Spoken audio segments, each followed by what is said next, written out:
Saint-Esprit, nous sommes là ce matin pour vivre avec toi, pour vivre ta vie que tu nous as communiquée dans cette semaine. Nous sommes là ce matin pour que quelque chose de merveilleux continue à se produire dans nos vies.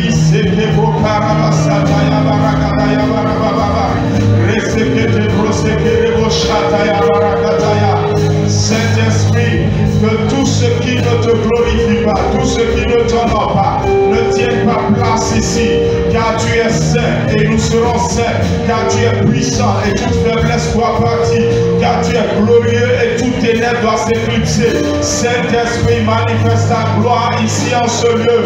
Nous nous attendons à toi. Parle, parle, parle. Nous n'avons pas encore arrêté la prière. Dis, Saint-Esprit, nous te voulons. Qu'est-ce qui nous empêcherait le dimanche d'adorer Dieu? Qu'est-ce qui nous empêcherait le dimanche de prier à lui comme nous le faisons dans l'intersemaine? Serait-ce parce que nous portons des beaux habits le dimanche et qu'en intersemaine nous n'en portons pas? Est-ce notre habit qui influence notre adoration? Parle à ton Dieu ce matin. Est-ce parce que c'est 7 heures alors que dans l'intersemaine c'est 19 heures? Bien que ce soit 7 heures, ce n'est pas de la lumière du jour dont tu as besoin. Tu as besoin du Seigneur Jésus comme lumière. Parle-lui ce matin. Ne reste pas dans ton attitude de passivité ce matin. Parle à ton Dieu. Dis-lui, Seigneur, je m'attends à toi ce matin. Je veux te voir. Je ne repartirai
encore ce matin.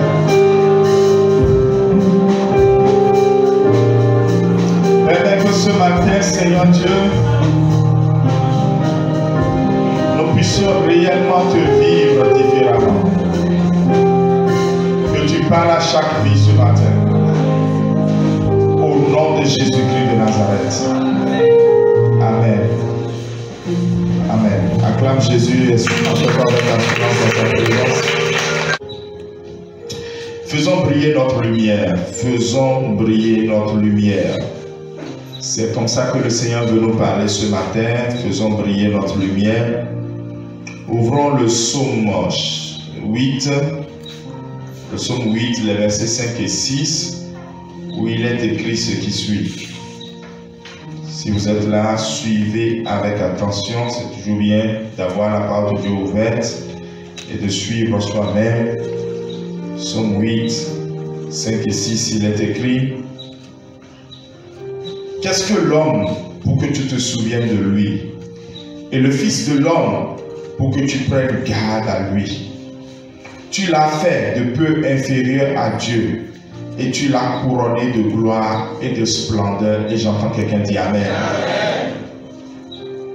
Bien-aimés, ce matin, comprenez que, en effet, l'homme n'est vraiment rien. Nous ne sommes rien. Nous sommes tellement faibles qu'un petit malaise peut nous emporter de cette terre. J'ai une cousine qui a perdu sa maman. Elle n'est pas liée à moi par la mère, bon, même pas par le père aussi, une cousine marche longue comme on en a en Afrique, où c'est ok que sa mère a fait la nuit. Ils n'ont même pas traîné dans un petit centre, ils sont allés directement au CNHU parce qu'elle respirait difficilement après le hockey, et puis c'est fini, elle est partie. Qu'est-ce que l'homme? C'est-à-dire, nous sommes juste de la poussière en qui Dieu a soufflé son esprit de vie, et il s'est fait que, de façon extraordinaire, nous allons commencer par vivre. Qu'est-ce que l'homme? Dites-moi, le texte le dit, littéralement peu de choses. Mais pourtant, ce peu de choses, Dieu a fait quoi à ça? Il a couronné de gloire et de splendeur. Et j'entends quelqu'un dire Amen. À moins que tu ne comprennes pas ce qu'on dit ce matin. Et lorsque vous lisez attentivement ce texte, vous remarquez que Dieu a couvert de gloire, synonyme de lumière, magnificence, synonyme de lumière, l'homme qu'il a créé. Or, nous savons tous que la gloire et la magnificence sont quoi? Sont des attributs de Dieu lui-même. C'est Dieu lui-même qui est glorieux et magnifique. Alléluia. Donc, il nous passe les attributs que lui-même a. L'homme possédait déjà ses attributs depuis Éden. Donc, avant la chute, on avait déjà ces attributs de Dieu. Et avec la chute, on l'a perdu. Mais à la nouvelle naissance, Dieu nous l'a donné à nouveau. Et c'est pour cela qu'il veut nous voir briller. Quelqu'un dit Amen? Qu'il veut nous voir briller, ce qui est tout à fait normal. Lorsque son retour est imminent, il veut voir son église briller. Pour que le jour où il viendra, les gens sachent qu'il est venu vraiment chercher ce qu'on appelle son église. Amen. Dans cette saison, pourquoi est-ce que ce monde a-t-il besoin de lumière? Dans cette saison, savons-nous que nous avons été créés et sauvés pour briller? Est-ce qu'il n'est pas temps pour toi et moi de briller? Voilà les trois questions auxquelles nous allons essayer de répondre aujourd'hui. Le monde a besoin de lumière. Je vais prendre quelque chose qui s'est passé dans la Bible, dans Genèse chapitre 19, pour essayer de vous montrer combien notre monde d'aujourd'hui a besoin de lumière, bien-aimée. La ville de Sodome est un peu comme la plupart de nos villes, grandes villes aujourd'hui, un peu Cotonou, Abidjan, Paris, New York, etc. C'était une grande ville où beaucoup d'activités se passaient. Mais cette ville était corrompue par le péché. Le péché sous toutes ses formes. Les gens étaient de mauvais commerçants parce qu'ils fraudaient tout le temps. Les gens étaient de mauvais citoyens parce qu'ils salissaient la ville, et les gens étaient immoraux. parce qu'ils faisaient avec leur intimité sexuelle des choses qu'on ne peut pas nommer. Et cette ville était là au point où Dieu a dit, je vais juger cette ville. Il a envoyé des anges pour exécuter ce jugement. Mais dès que Lot a accueilli ces anges, les anges ont couru après Lot pour dire, nous voulons coucher avec les anges. Les anges avaient des apparences de masculines, d'humains. Ils étaient comme des hommes, comme moi et tous les garçons ou hommes qui sont ici ce matin.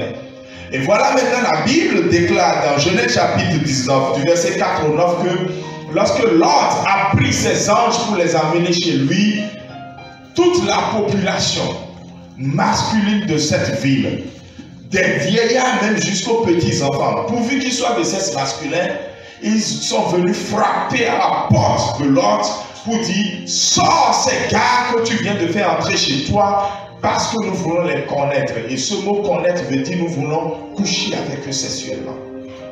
C'est ce que ces gens-là disaient.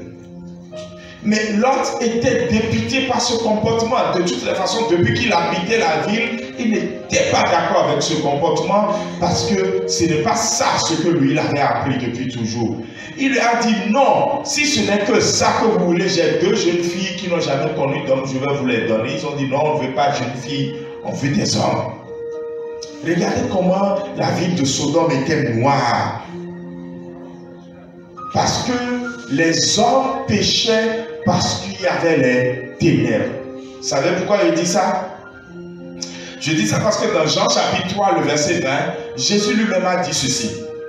Il dit, si quelqu'un marche pendant la nuit, il trébuche parce que la lumière n'est pas en lui. Et vous savez tous, quand on est dans l'obscurité, la première chose qui nous arrive, c'est quoi? Bam! On cogne le pied et on tombe. Or, le mot trébucher ici en grec ne veut pas dire bon, tomber physiquement. Ça veut dire que quand quelqu'un marche dans les ténèbres, il commet des péchés. La ville de Sodome était noire. C'était rien que des ténèbres. On ne voyait peut-être pas ces ténèbres physiquement, mais c'était des ténèbres. Et c'est la même chose pour le monde dans lequel nous vivons aujourd'hui. L'époque où nous vivons est noire. Si vous n'avez pas le discernement, vous n'allez peut-être pas voir, mais c'est noir de péché. Les gens se cognent les pieds, un peu comme Jésus a dit dans Jean 3, tous les jours. Ils font des choses pas possibles tous les jours. Et n'allez pas regarder les blancs, restez chez nous déjà et regardez autour de vous, ou même regardez en vous, regardez ce que vous-même vous faites, regardez ce que les gens autour de vous font. Tout est noir. Les ténèbres sont grands. Ça veut dire que les gens ne veulent pas de lumière parce que si jamais il y a la lumière, leurs mauvaises actions seront révélées. Je sais que lorsque nos rues étaient très mal éclairées, lorsque vous possédez un véhicule ou même une moto et que vous entrez dans une rue mal éclairée, il y a toujours des gens qui vous insultent. Pourquoi? Parce qu'ils sont à deux collés à un mur en train de commettre l'immoralité. Et le fait que votre véhicule soit entré dans cette voie, votre moto soit entrée dans cette voie, ça a jeté la lumière sur les mauvaises choses qu'ils faisaient. Mais tant que les ténèbres sont là, ils ne sont pas gênés. Ils sont même au dehors, mais ils se disent, les ténèbres nous ont couverts. Voilà un peu comment les ténèbres règnent de nos jours. Dans nos quartiers, dans nos villes, dans nos pays. Et parfois, dans certaines assemblées, les ténèbres règnent. Mais regardez ce que les anges ont fait. Toujours dans Genèse chapitre 19, les anges, il est dit clairement qu'ils ont frappé d'aveuglement par une lumière tous les habitants de Sodome. La même chose, Dieu l'a fait avec Paul lorsqu'il était sur le chemin de Damas. Saul était trop fier, mais il était dans les ténèbres. Il croyait connaître Dieu, mais il était dans les ténèbres. Quand une lumière est venue du ciel pour dissiper les ténèbres autour de lui, les anges ont émis une lumière. Ils ont enlevé leur manteau humain et ont révélé toute la gloire d'ange qu'ils avaient. Un ange, ça brille. Et les gens ont été frappés d'aveuglement. Ils ne pouvaient plus voir. Oui. C'est cette lumière-là dont le monde a besoin. Quelqu'un dit Amen. Amen. Et Jésus a dit dans Jean 9, verset 5, je suis quoi? Je suis la lumière de ce monde. Il dit, je suis la lumière de ce monde. Ils ont besoin de cette lumière. Il faut que cette lumière frappe pour que les gens ne commencent pas à se dire, nous sommes dans le péché. Mais comment est-ce que cette lumière va frapper? Jésus nous a appelés, toi et moi, à être la lumière du monde. Lui, il a déjà été en venant. Maintenant, c'est à toi et moi d'être la lumière du monde en brillant. Quelqu'un dit Amen. Amen. Et c'est ce qu'il nous a dit dans Matthieu 5 que nous connaissons tous. Vous êtes le sel de la terre. Vous êtes la quoi? Le sel de la terre est la lumière du monde. Donc en cette saison, nous devons briller. Nous devons rayonner. Quelqu'un dit Amen. Il faut que les gens qui sont dans ce monde de ténèbres et qui font les choses de ténèbres voient la lumière de Dieu briller. Par qui est-ce qu'ils vont voir cette lumière? Par toi et par moi. Voilà pourquoi j'aborde la deuxième partie qui dit nous sommes créés et sauvés pour briller. Ça c'est sérieux. Bien aimé. Quand Dieu nous créait, il a créé Adam tout brillant dans le jardin. C'est pas que Adam brillait comme une lampe, non. Mais il y a une gloire et une magnificence qui était en Adam, telle que les lions se soumettaient à lui. C'était plus fort que ça. Mais aujourd'hui, le monde a perdu ça. Mais par la mort et la résurrection de Jésus, pour ceux qui sont sauvés par la nouvelle naissance, nous pouvons à nouveau briller. Ce n'est pas moi qui l'ai dit. Éphésiens chapitre 5, verset 8. Ouvrez et vous allez voir. C'est clairement écrit là. Peut-être que tu ne le savais pas. Et tu vas voir ce que ça génère parce que tu ne le savais pas. Il est écrit, autrefois, vous étiez ténèbres. Mais maintenant, vous êtes lumière dans le Seigneur. Marchez donc comme des enfants de lumière. Amen. Amen. Donc en fait, tant que nous ne sommes pas nés de nouveau, nous sommes quoi? Nous sommes ténèbres. Mais avec notre nouvelle naissance, nous devenons lumière. Et nous devons faire quoi? Nous devons briller dans ce monde. Quelqu'un dit, il est temps que je brille. En tout cas, attendez, c'est la dernière partie, on va venir là tout à l'heure. Il est temps vraiment que nous prions. Mais vous savez quoi? Quand j'ai dit maintenant que tous les enfants de Dieu sont lumière, tous ceux qui sont nés de nouveau sont lumière, chacun se bosse le torse pour dire je suis lumière. Non, c'est pas vrai. Il y a lumière dans lumière. Il y a des gens, leur lumière est si intense. Il y a des gens, leur lumière est moins vive. Il y a des gens, leur lumière est de faible intensité. Il y a des gens, leur lumière existe, mais c'est couvert. C'est pas moi qui ai dit ça. On va voir ça dans Marc 4 tout à l'heure. Il y a des gens, carrément, ils ont brillé une fois, mais leur lumière est éteinte. Frère, où es-tu dans ça?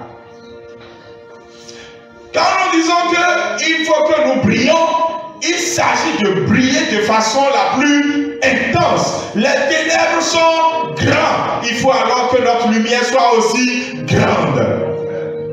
Forcément.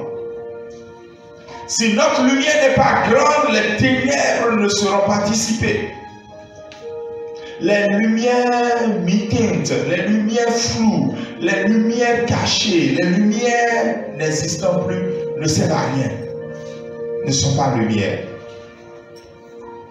C'est là où chacun doit se demander, est-ce qu'en moi là, je me fâche? Je me fâche pour savoir si tu brilles intensément ou pas quoi. C'est là où tu vas te demander, est-ce que je me fâche réellement? Est-ce qu'il y a un malaise en moi? Est-ce que je ne suis pas d'accord quand je vois la pauvreté, la misère, l'injustice, quand je vois le péché, quand je vois la mort, quand je vois ces choses? Est-ce que ça m'énerve? si quelqu'un répond sérieusement, je ne dis pas pour faire plaisir au pasteur, si quelqu'un répond devant Dieu qui lit dans nos cœurs sérieusement, oui, pasteur. Si quelqu'un répond oui, un oui vibrant, nous dit ouais, c'est comme si tu connaissais mon cœur, pasteur. Ça m'énerve de voir les gens mourir sans Christ. Ça m'énerve de ceci. Ça veut dire que c'est quelqu'un dont la lumière brille. Mais quelqu'un qui dépasse son voisin tous les jours, le voisin qui n'est pas né de nouveau, il faut te poser la question, quelle est ta lumière? Quel est le genre de lumière que tu portes? Parce que oui, c'est simple. Je brille. Tu brilles comment? Il y a dans ce monde l'échec, l'oppression de Satan, la défaite. Est-ce que ça te fatigue de voir ces choses? Il y a des gens, même c'est dans leur propre vie qu'il y a tout ça, et puis ça ne leur dit rien. Et tu vas dire aussi que toi aussi tu es lumière. Je ne suis pas venu prêcher un message qui te fera plaisir. Il faut être lumière selon les saintes Écritures. Alléluia. Pourquoi est-ce que maintenant tu dois vraiment te fâcher, être mal à l'aise, ne pas être d'accord avec le fait que ça ne marche pas? Il y a trop de ténèbres dans ce monde. Pourquoi est-ce que ça doit te bouger au fond de toi? C'est parce que tu es une lumière. Et si ça ne bouge pas, c'est parce que Satan est arrivé à convaincre les gens que être chrétien, c'est rester dans son coin et s'arranger pour aller au ciel. Encore que sincèrement, quand moi je vois les gens aujourd'hui, je me demande s'ils vont vraiment au ciel. Parce qu'à force de ne pas briller, les ténèbres ont fini par les envahir. En temps normal, il n'y a pas quelque chose qui produit les ténèbres. Les ténèbres sont juste l'absence de lumière. Il y a un générateur qui produit la lumière, mais il n'y a pas de générateur qui produit les ténèbres. Mais lorsque la lumière n'est pas forte, les ténèbres viennent comme si elles avaient été produites. Non, les ténèbres veulent de l'espace. Donc lorsque vous ne brillez pas, ce n'est pas étonnant que vous-même, les ténèbres commencent à vous contaminer. Est-ce que quelqu'un a compris ce que j'ai dit? Briller n'est pas une option. Briller n'est pas « je choisis de briller ». Si tu ne brilles pas, tout ce que tu vois dans le monde et qui n'est pas bon va se refléter sur ta vie, va venir influencer ta vie. Et c'est de ça qu'on veut parler cette semaine. Une autre nouvelle à partir de demain. Vous n'avez pas le choix. Nous n'avons pas le choix. Nous devons briller. Si nous ne brillons pas, nous sommes foutus. Et le ciel, si tant que nous voulons joindre, nous n'irons pas non plus. Parce que les ténèbres vont nous rattraper en chemin. Dieu veut que nous brillions. Quelqu'un dit Amen. Amen. Ton Amen ne ressemble pas à quelqu'un qui veut briller. Dieu veut que nous ayons de l'excellence. C'est pour ça que j'ai mis cette affiche-là. Si le ciel par Jésus-Christ est ta destination. C'est ceux qui veulent vraiment du ciel là que nous voulons ici. Si tu ne veux pas aller au ciel, tranquillement tu peux retourner chez toi. Sérieux. Et si vivre l'excellence sur la terre est ton aspiration, si tu veux vivre une vie significative sur la terre, si tu ne veux pas vivre dans la médiocrité, oui, tu es le bienvenu ici. Mais si c'est le contraire, franchement, on va essayer de t'enseigner, mais si tu ne prends pas la mayonnaise, le repas, il vaut mieux partir. C'est une assemblée où ce que le Seigneur veut, c'est que nous allions au ciel, mais pendant que nous sommes sur la terre, nous devons vivre l'excellence. Et c'est ça, briller. Parce que ça va marquer la différence. Nous devons influencer. Nous devons influencer. Quelqu'un dit influencer. Ce mot-là est tellement important. Influencer positivement. Enfant, adonado zizi do nous l'a dit. Wawedona subia. Wawedona do zizi d'abé. Nous devons influencer. Nous devons aller là où il faut influencer. Déjà là où tu es, dans ta maison, tu dois influencer. Dans ton quartier, tu dois influencer. Et partout, tu dois influencer. Si tu es dans la politique, tu dois influencer et faire la politique autrement. Si tu es dans le commerce, tu dois influencer. Il faut que nous entrons dans l'éducation pour produire autre chose et influencer. Dans les médias aujourd'hui, c'est pourri. Il faut que nous allions pour influencer. Quelqu'un dit encore influencer. Donc, Dieu, qui est glorieux et splendide, veut se révéler par nous afin que nous prions. Qui veut rejoindre cette armée de torches vivantes ici ce matin? Ouais. Il existe déjà de par le monde, un peu partout ici au Bénin. Il y a quelques torches que je vois ce matin, quelques seulement. Dieu veut beaucoup de torches qui brûlent. Et afin de torches qui brûlent, c'est une contagion. C'est une contagion. Moi, je veux vous contaminer par ce que je sais, ce que je veux vivre. Je ne veux pas que vous soyez esclaves de ce que vous avez toujours vu dans l'église.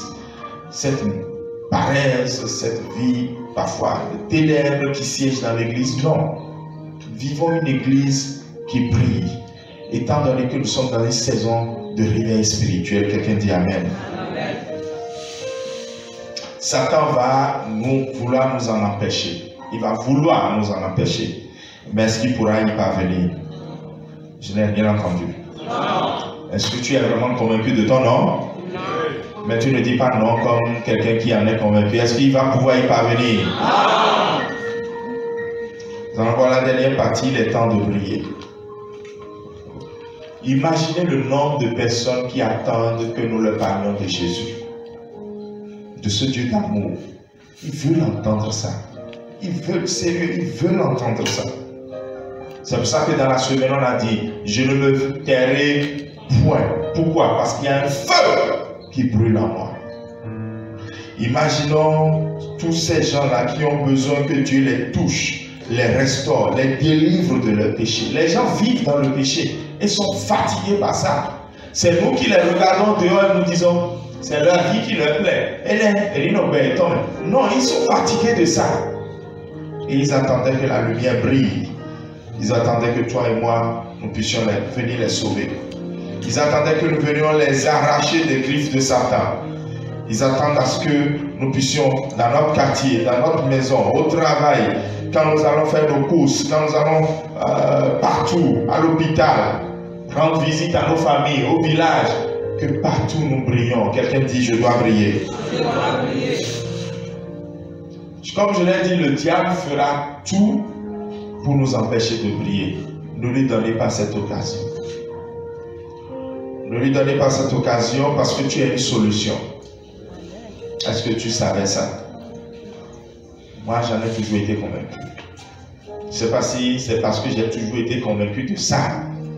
Et tellement désiré ça. Tellement c'est rempli dans mon cœur et dans ma tête que je ne tombe que sur des églises qui ont des problèmes. Je suis une solution. J'aime quand il y a un problème parce que je veux solutionner. Pourquoi? Parce que Dieu m'a paramétré pour être une solution. Ne le saviez-vous pas? À votre nouvelle naissance, Dieu vous a fait solution. Il faut que vous soyez une solution. Quand tout le monde se plaint, vous devez dire stop. Il y a quelque chose, quelque part, à faire. Qui sont ceux qui veulent que ça change? D'accord, tout le monde.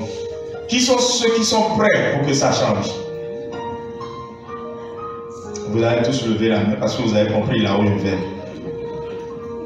Sinon, tout le monde n'est pas prêt. Tout le monde veut. Mais parfois, on dit que c'est les autres qui doivent changer ça. Qui est prêt à se sacrifier pour que ça change? J'ai dit se sacrifier. Aujourd'hui même, qui est prêt à poser une action pour que ça change? C'est ça en fait la vie. Est-ce que tu as une solution? Ça se décline dans cette manière de réfléchir. Ouais, il faut que ça change, hein? Rien ne va, ça ne va pas. Qui va faire? Celui qui dit ça, c'est lui que Dieu a appelé pour faire quoi? Pour faire quelque chose pour que ça change. Amen. C'est lui que Dieu a appelé pour faire quelque chose. Bien-aimé, l'intensité de ta lumière, qu'est-ce qu'elle est? Je vais passer ça dans la prière tout à l'heure. Comment est-ce que ta lumière brille? Est-ce que c'est faible? Dans Marc chapitre 4, verset 21, Jésus a dit, est-ce que quelqu'un peut allumer une lampe et la mettre sous le boisseau? Est-ce que ce n'est pas sur l'étagère qu'on met cette lampe pour qu'elle brille dans toute la maison? Bien-aimé, le Seigneur parle à quelqu'un ce matin. Pourquoi est-ce que tu as mis ta lampe sous le boisseau? Pourquoi tu as fait ça? Pourquoi tu as fait ça? Je vois quelqu'un qui a fait ça maintenant ici ce matin. La personne est en train de dormir. Ça va passer sur YouTube. La personne est en train de dormir. Bien que j'ai dit ça, la personne ne sait toujours pas réveiller. Ouais. Alors, si tu ne peux pas venir au culte à 7 h, il faut bien rester à la maison et dormir proprement avant de venir à 9 h. Bon, moi, je suis sérieux à certaines choses. J'ai déjà dit que je ne vais pas m'amuser parce que demain, je vais rendre compte de vos âmes. Je ne vais pas vous voir en train de vouloir vous perdre me taire. C'est pas possible. C'est pas possible. Je ne vais pas vous voir en train de vouloir vous perdre me taire. Réveillez la personne qui est en train de dormir, s'il vous plaît. Que son voisin la réveille. Bien aimé, suivez-moi. Ne cherchez même pas la personne. Son voisin va le réveiller. Bien aimé, il faut vraiment que quelque chose change dans nos vies. Si nous n'avons pas compris ça, on a mis ça, on a mis djihan a mis ça, nous louer. Et tout ça, c'est zéro. Cette manière de faire église là, hey, bien aimé, depuis que tu fais ça depuis 20 ans, qu'est-ce que ça a apporté de différent dans ta vie? C'est pas ça, hein? C'est pas ça. Vivre le Seigneur, c'est autre chose. Si tu es né de nouveau, ça doit se prouver. La foi est dans le cœur, mon boé. Mais la foi se démontre, une démonstration. La foi est quoi? Une démonstration. Toute foi qui n'est pas démontrée n'est pas une foi. La foi est dans le cœur des dits. Il faut que nous brillons. C'est la saison où on doit briller. Quelqu'un dit je dois briller. Quelqu'un dit il est temps que je brille. Ne cache pas ta lumière. N'aie pas honte de ta lumière. Développe ta lumière. Dans ta classe, pourquoi tu as honte de montrer que tu es chrétien? Pourquoi entre deux cours, quand vous avez une heure de livre, tu as honte de sortir ton Nouveau Testament et d'être en train de lire un passage? Pourquoi? Pourquoi tu as honte? C'est pas là quelqu'un comme ça. Lorsque tu vas briller, ça consumera tout ce qui est mauvais dans ta propre vie et ça consumera tout ce qui est mauvais autour de toi et ça permettra que tu sois une solution, un agent de transformation. Est-ce que tu peux te tenir debout? Nous allons faire cette confession. Que nous soyons ta lumière pour les nations, une pure lumière pour les peuples du Bénin, pour que la terre entière voie la gloire de ton nom. Que ta lumière brille par nous, que nous soyons ta lumière pour les nations, une pure lumière pour les peuples du Bénin, pour que la terre entière voie la gloire de ton nom. Que ta lumière brille par moi. Tu vas prier ce matin, dis Seigneur, je veux prier de la manière la plus forte. Parce que bien que je ne sois rien, tu as voulu m'habiller de gloire et de splendeur. Jésus, j'ai compris, je dois prier. Commence par prier ainsi au nom de Jésus. Élève ta voix et prie. Et que celui qui a déjà caché sa lumière décide ce matin de révéler sa lumière. Que celui qui a déjà vu sa lumière s'éteindre à cause d'un péché, à cause d'une vie immorale, comme les gens de Sodome, commence par dire Seigneur, je te demande pardon, change-moi.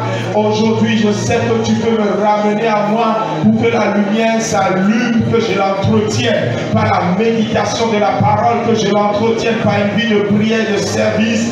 Jésus, je veux briller. Il n'y en est pas autrement. Je ne suis rien, mais tu as choisi de me faire briller. Je ne suis rien, mais tu m'as revêtu de gloire et de splendeur. Je ne suis rien, mais tu as voulu que je puisse, Seigneur Dieu, impacter, influencer, changer, modifier. Seigneur Dieu, je ne suis rien, mais tu as voulu quelque chose de puissant et de vrai dans ma vie.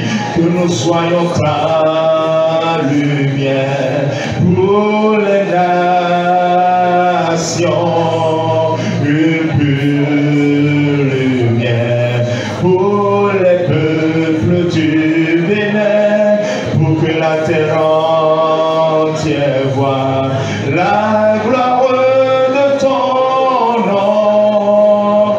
Que ta lumière brille par moi. Merci Seigneur Dieu ce matin, parce que nous croyons que par ton Esprit Saint, tu allumes une lumière dans notre cœur maintenant pour briller. Il y aura une armée de torches brûlantes qui va influencer ce monde qui est dans les ténèbres. Les ténèbres de nos vies sont grandes, dans les assemblées sont grandes, dans les quartiers sont grandes, dans nos nations sont grandes. Ces ténèbres font que nous gémissons, nous soupirons. La création entière soupire et gémit à cause des ténèbres, en attendant la révélation des fils de Dieu. Où sont les fils de Dieu qui doivent se révéler? Où sont la lumière où est la lumière qui doit se révéler dans les ténèbres des différentes sphères d'influence de notre société, dans nos maisons, dans les familles? Lumière, brillez maintenant, car il est temps de briller. Au nom de Jésus-Christ de Nazareth. Amen. Tu peux répéter après moi, mais avec conviction tu déclares: je crois et je confesse. Maintenant, dans le nom de Jésus, que ta lumière va briller de plus en plus. Que cette lumière va consumer tout ce qui ne plaît pas au Seigneur. Cette lumière me fera aller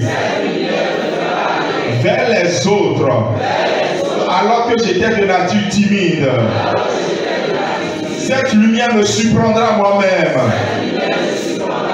Cette lumière fera sortir de ma bouche de bonnes choses que je n'aurais jamais imaginées. Cette lumière me fera sortir de ma zone de confort pour aller au service de Dieu. Des gens viendront te voir, Seigneur. Des gens viendront toucher le bord de ton vêtement, Seigneur.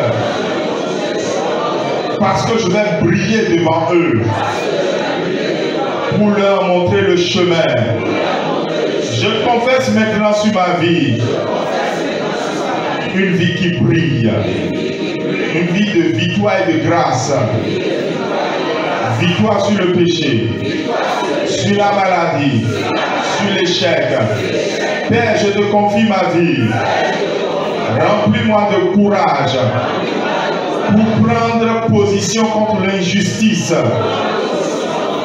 Je veux briller dans ce monde. Fais de moi un témoin puissant. Je veux chercher premièrement ton royaume. Père, ce jour, j'accepte de répondre à ta sainte convocation. Parce que tu m'as créé pour ta gloire. Tu m'as couronné de gloire. Je vois maintenant la couronne de gloire sur ma tête. Et je vais briller. Je vais te révéler à travers le vase faible que je suis. Dès maintenant et à jamais. Christ rayonne en moi. Au nom de Jésus.